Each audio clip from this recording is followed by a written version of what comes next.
Hey guys, what's up? Welcome back to another quick tutorial video. In this channel, we provide you with every possible solution to a specific problem. Whether it's a quick fix or a detailed tutorial, we are always here to help you.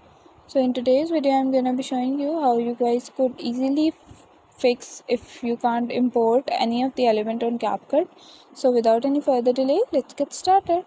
First of all, what you have to do is to simply head towards your Google Play Store or App Store. At the bottom in the search bar, you have to simply tap on that. Head towards at the top and search for Capcut. Here you have to make sure that you are using the up-to-date version of the app, because updating the app usually fucks all the bugs and glitches inside the app. So simply tap on update, and once you have updated the app, you have to head towards your phone settings. From the phone settings, scroll down and head towards apps. Once you are on the apps, what you have to do is to simply head towards see all apps. From the all apps, it will show you the list of all the apps, and head towards the Capcut. From the Capcut, you will get the option of storage and cache. So head towards that, and here you have to simply clear out the storage and cache for Capcut. Okay, so guys, that's it for today.